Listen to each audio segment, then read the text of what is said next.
നമസ്കാരം. നമ്മൾ എപ്പോഴും കേൾക്കുന്ന ഒരു കാര്യമുണ്ട്. ഇന്ത്യയുടെ യഥാർത്ഥ ആത്മാവ് ജീവിക്കുന്നത് നമ്മുടെ ഗ്രാമങ്ങളിലാണെന്ന്, അല്ലേ? എന്നാൽ ഈ ഗ്രാമങ്ങളുടെ സാമ്പത്തിക താളം, ആ ഒരു ഫിനാൻഷ്യൽ പൾസ് യഥാർത്ഥത്തിൽ നിയന്ത്രിക്കുന്നത് ആരാണെന്ന് നിങ്ങൾ എപ്പോഴെങ്കിലും ചിന്തിച്ചിട്ടുണ്ടോ? അതെ, നമ്മുടെ ഗ്രാമീണ സമ്പദ്വ്യവസ്ഥയുടെ നട്ടെല്ല് എന്നു തന്നെ വിശേഷിപ്പിക്കാവുന്ന വളരെ പ്രധാനപ്പെട്ട ഒരു വിഷയമാണ് നമ്മളിന്ന് ഈ ഒരു ചെറിയ പഠനത്തിലൂടെ ആഴത്തിൽ പരിശോധിക്കുന്നത്. കാരണം ഗ്രാമങ്ങൾ സാമ്പത്തികമായി വളരുമ്പോൾ മാത്രമേ നമ്മുടെ രാജ്യത്തിന് യഥാർത്ഥ പുരോഗതി കൈവരിക്കാൻ സാധിക്കൂ. അപ്പോൾ ഈ വലിയൊരു ലക്ഷ്യത്തിന് പിന്നിലെ ആ പ്രധാന എഞ്ചിൻ ഏതാണെന്ന് നമുക്ക് നോക്കാം. അപ്പോൾ ആദ്യം തന്നെ നിങ്ങളെ അറിവൊന്ന് പരിശോധിക്കാൻ ഞാനൊരു ചോദ്യം ചോദിക്കട്ടെ. ഗ്രാമീണ മേഖലയിലുള്ള എല്ലാ ധനകാര്യ പ്രവർത്തനങ്ങളെയും കൃത്യമായി ഏകോപിപ്പിക്കുന്ന ആ ബാങ്ക് ഏതാണ്? നോക്കൂ, ഇത് വെറുമൊരു സാധാരണ ബാങ്ക് മാത്രമല്ല കേട്ടോ. ഒരു ഗ്രാമത്തിന്റെ മുഴുവൻ സാമ്പത്തിക ആവശ്യങ്ങളെയും ഒരൊറ്റ കുടക്കീഴിൽ കൊണ്ടുവരുന്ന ഒരു മഹാപ്രസ്ഥാനമാണിത്. നമ്മുടെ ഗ്രാമങ്ങളിലെ സാധാരണ കർഷകർക്കും അതുപോലെ ചെറുകിട കച്ചവടക്കാർക്കും സാമ്പത്തിക സഹായം നൽകുന്ന ആ വലിയ സാമ്പത്തിക സ്ഥാപനം ഏതായിരിക്കും? ഉത്തരം എന്താണെന്ന് നിങ്ങൾക്കൊന്ന് ഊഹിക്കാമോ? ഒരു PSC പരീക്ഷയുടെയോ മറ്റോ അതേ ആവേശത്തോടെ നമുക്ക് ഓപ്ഷനുകളൊന്ന് നോക്കാം. ഒന്നാമത്തെ ഓപ്ഷൻ കാനറ ബാങ്ക്.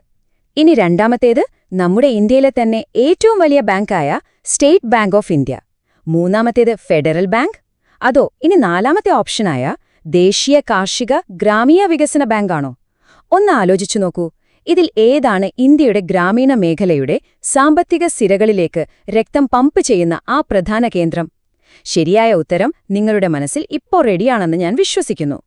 ശരി, നമുക്ക് ഇതിലേക്ക് കടക്കാം. നിങ്ങളുടെ ഉത്തരം ഓപ്ഷൻ 4 ആണെങ്കിൽ യെസ്, അത് തികച്ചും ശരിയാണ്.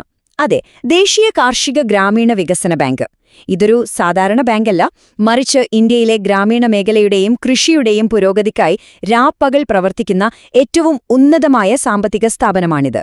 മനുഷ്യ ശരീരത്തിൽ ഹൃദയം എങ്ങനെയാണോ രക്തം പമ്പ് ചെയ്ത് ജീവൻ നിലനിർത്തുന്നത്, അതുപോലെ തന്നെയാണ് നമ്മുടെ ഗ്രാമങ്ങളിലേക്ക് കൃത്യമായി മൂലധനം എത്തിച്ച് ഗ്രാമീണ സമ്പദ്വ്യവസ്ഥയെ ഈ സ്ഥാപനം മുന്നോട്ട് നയിക്കുന്നത്. ഗ്രാമങ്ങളുടെ വികസനം എന്ന വലിയ ലക്ഷ്യത്തിലേക്കുള്ള ഇന്ത്യയുടെ യഥാർത്ഥ സാമ്പത്തിക എഞ്ചിൻ എന്ന് തന്നെ നമുക്കിതിനെ വിളിക്കാം. നമ്മള് പലപ്പോഴും വാർത്തകളിലും പത്രങ്ങളിലുമൊക്കെ സ്ഥിരമായി കേൾക്കുന്ന ഒരു പേരാണല്ലോ നബാർഡ് എന്നത്.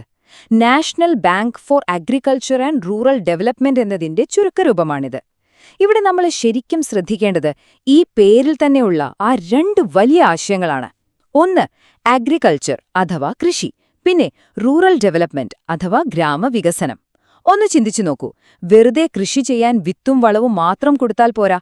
ആ കർഷകന് തന്റെ ഉൽപ്പന്നങ്ങൾ വിറ്റഴിക്കാൻ നല്ല റോഡുകൾ വേണം, വൈദ്യുതി വേണം, പ്രാദേശികമായി ചെറുകിട കച്ചവടങ്ങൾ വളർന്നു വരണം, അല്ലേ? ഈ 2 കാര്യങ്ങളും ഒരുമിച്ചു കൊണ്ടുപോയാൽ മാത്രമേ ഒരു ഗ്രാമം യഥാർത്ഥത്തിൽ വികസിക്കൂ എന്ന് തിരിച്ചറിഞ്ഞുകൊണ്ടാണ് ഇത്തരമൊരു സ്ഥാപനം തന്നെ രൂപീകരിക്കപ്പെട്ടത്. അപ്പോ ഈ സ്ലൈഡിൽ ശരിക്കും കൗതുകകരമായ കാര്യം എന്താണെന്ന് വെച്ചാൽ, നബാർഡിന്റെ ആ ഒരു ചരിത്രപരമായ തുടക്കം എങ്ങനെയായിരുന്നു എന്ന് നമുക്കിതിൽ കാണാം. ഇത് വെറുമൊരു രാത്രിയിലോ പെട്ടെന്നോ എടുത്ത തീരുമാനമായിരുന്നില്ല കേട്ടോ. കാർഷിക മേഖലയിൽ ഇന്ത്യ കൂടുതൽ സ്വയം പര്യാപ്തത നേടണം എന്ന് നമ്മൾ ശക്തമായി ചിന്തിച്ചിരുന്ന 1980കളുടെ തുടക്കത്തിലാണ് ഇതിനുള്ള ശ്രമങ്ങൾ ആരംഭിക്കുന്നത്. വളരെ ആഴത്തിലുള്ള പഠനങ്ങൾക്ക് ശേഷം പ്രമുഖനായ B. ശിവരാമന്റെ നേതൃത്വത്തിലുള്ള കമ്മിറ്റിയുടെ കൃത്യമായ ശുപാർശ പ്രകാരമാണ് ഈ സ്ഥാപനം രൂപീകരിക്കുന്നത്. അങ്ങനെ 1982 ജൂലൈ 12-ന് നബാർഡ് ഔദ്യോഗികമായി സ്ഥാപിതമായി. ഇന്ത്യയുടെ സാമ്പത്തിക തലസ്ഥാനമായ മുംബൈയിലാണ് ഇതിന്റെ ആസ്ഥാനം. രാജ്യത്തെ ഗ്രാമീണ സമ്പദ്വ്യവസ്ഥയെ തന്നെ മാറ്റിമറിക്കാൻ പോകുന്ന വലിയൊരു വിപ്ലവത്തിന്റെ തുടക്കമായിരുന്നു അത്. അപ്പോൾ ഇതിലെ ഏറ്റവും പ്രധാനപ്പെട്ട കാര്യം ഇതാണ്: നബാർഡ് അവരുടെ സാമ്പത്തിക സഹായം പ്രധാനമായും 4 അടിസ്ഥാന സ്തംഭങ്ങളിലൂടെയാണ് നൽകുന്നത്. നമ്മുടെ ഇന്ത്യയുടെ ഗ്രാമീണ സാമ്പത്തിക ഘടന നിലനിൽക്കുന്നത് തന്നെ ഈ 4 തൂണുകളിലാണെന്ന് പറയാം. ഒന്നാമതായി കൃഷി. ഒരു കർഷകന് പുതിയൊരു ട്രാക്ടർ വാങ്ങാനോ കൃഷിയിടം വികസിപ്പിക്കാനോ ഒക്കെയുള്ള സഹായം ഇവിടെ നിന്നും ലഭിക്കുന്നു. രണ്ടാമതായി ചെറുകിട വ്യവസായങ്ങൾ. ഗ്രാമങ്ങളിൽ ഒരുപാട് തൊഴിലവസരങ്ങൾ സൃഷ്ടിക്കുന്ന ചെറിയ ഫാക്ടറികൾക്കും സംരംഭങ്ങൾക്കും ഇവർ ജീവൻ നൽകുന്നു. ഇനി മൂന്നാമതായി കുടിൽ വ്യവസായങ്ങൾ. വീടുകളിൽ തന്നെ നടത്താൻ കഴിയുന്ന പപ്പട നിർമ്മാണമോ അച്ചാർ നിർമ്മാണമോ പോലെയുള്ള കാര്യങ്ങൾ ഇതിൽ പെടുന്നു. നാലാമതായി കരകൗശല വിദ്യകൾ. നമ്മുടെ നാട്ടിലെ തരിത്തൊഴിലാളികൾക്കോ അല്ലെങ്കിൽ മുള ഉപയോഗിച്ച് മനോഹരമായ ഉൽപ്പന്നങ്ങൾ ഉണ്ടാക്കുന്നവർക്കൊക്കെ തങ്ങളുടെ സംരംഭം മുന്നോട്ട് കൊണ്ടുപോകാനുള്ള മൂലധനം ഇതിലൂടെയാണ് ലഭിക്കുന്നത്. ഇനി നമുക്ക് അടുത്തതിലേക്ക് പോകാം. ഈ ഒരു ശൃംഖല എങ്ങനെയാണ് വികസിക്കുന്നതെന്ന് നോക്കാം. നമ്മൾ നേരത്തെ പറഞ്ഞ മുംബൈയിലെ ആ വലിയ കോർപ്പറേറ്റ് കെട്ടിടങ്ങളിലെ പ്രവർത്തിക്കുന്ന നബാർഡ് എങ്ങനെയാണ് കേരളത്തിലെ പച്ചപ്പണിഞ്ഞ ഒരു ഉൾനാടൻ ഗ്രാമത്തിലെത്തുന്നത്? രസകരമായ കാര്യമെന്താണെന്ന് വെച്ചാൽ നബാർഡ് ഒരിക്കലും നേരിട്ട് ഒരു വ്യക്തിക്കും വായ്പ നൽകുന്നില്ല. പകരം അവർ സംസ്ഥാന തലത്തിലുള്ള ബാങ്കുകൾക്കാണ് പണം നൽകുന്നത്. കേരളത്തിൽ നബാർഡുമായി നേരിട്ട് സഹകരിച്ചു പ്രവർത്തിക്കുന്ന പ്രധാന സ്ഥാപനമാണ് Kerala state cooperative agricultural and rural development bank, അഥവാ നമ്മൾ വിളിക്കുന്ന KSCARD ബാങ്ക്. ദേശീയ തലത്തിലുള്ള ഒരു സാമ്പത്തിക ശൃംഖല ഇത്തരത്തിലുള്ള സംസ്ഥാന ഇടനിലക്കാരിലൂടെ എങ്ങനെയാണ് പ്രാദേശിക തലത്തിലേക്ക് ഒരു പാലം പണിയുന്നത് എന്നതിന്റെ ഏറ്റവും മികച്ച ഉദാഹരണമാണിത്. ഈയൊരു സംസ്ഥാന തലത്തിലുള്ള കൂട്ടുകെട്ടിലൂടെയാണ് യഥാർത്ഥത്തിൽ നമ്മുടെ സാധാരണക്കാർക്ക് ഈ സാമ്പത്തിക സഹായം കൃത്യമായി ലഭ്യമാകുന്നത്.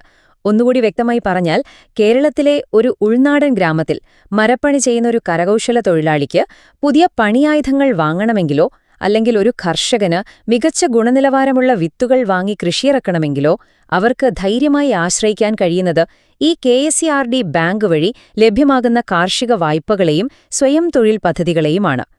മുംബൈയിൽ രൂപപ്പെടുന്ന ആ വലിയ സാമ്പത്തിക ഫണ്ടുകൾ കേരളത്തിലെ ഒരു സാധാരണ കർഷകന്റെ കൈകളിലേക്കെത്തുന്നതും അവരുടെ ജീവിതം തന്നെ മാറ്റിമറിക്കുന്നതും ഇത്തരം പ്രാദേശിക സംവിധാനങ്ങളുടെ വളരെ മികച്ച പ്രവർത്തനത്തിലൂടെയാണ്. ഇത് ശരിക്കും വളരെ മികച്ച രീതിയിൽ വ്യക്തമാക്കുന്നത് നമ്മുടെ ദേശീയ സ്ഥാപനങ്ങളും പ്രാദേശിക ജനവിഭാഗങ്ങളും തമ്മിലുള്ള ആഴത്തിലുള്ള ബന്ധമാണ്. അപ്പം നമ്മുടെ ഇന്നത്തെ ഈയൊരു സെഷൻ അവസാനിപ്പിക്കും മുൻപ് ഒരു നിമിഷം ഈ ചോദ്യത്തെക്കുറിച്ച് നിങ്ങളൊന്ന് ആഴത്തിൽ ചിന്തിച്ചു നോക്കൂ. മുംബൈയിലിരിക്കുന്ന ഒരൊറ്റ സ്ഥാപനം എങ്ങനെയാണ് കേരളത്തിലെ ഒരു സാധാരണ കരകൗശല തൊഴിലാളിയുടെയോ അല്ലെങ്കിൽ സ്വയം തൊഴിൽ കണ്ടെത്തിയ ഒരു കർഷകന്റെയോ അന്തിമമായ വിജയം തീരുമാനിക്കുന്നത്? സമ്പദ്വ്യവസ്ഥയുടെ ഈയൊരു ശൃംഖല എത്രമാത്രം പരസ്പരബന്ധിതമാണെന്ന് ഇത് നമ്മളെ ഓർമ്മിപ്പിക്കുന്നു, അല്ലേ? ദേശീയ സാമ്പത്തിക ഘടനകൾ നമ്മുടെ പ്രാദേശിക ജീവിതത്തെ എങ്ങനെ രൂപപ്പെടുത്തുന്നു എന്ന് മനസ്സിലാക്കാൻ ഈയൊരു പഠനം നിങ്ങളെ സഹായിച്ചിട്ടുണ്ടാകുമെന്ന് കരുതുന്നു. കൂടുതൽ കൗതുകകരവും വിജ്ഞാനപ്രദവുമായ മറ്റൊരു വിഷയവുമായി നമുക്ക് വീണ്ടും കാണാം. അതുവരെ എല്ലാവർക്കും നന്ദി.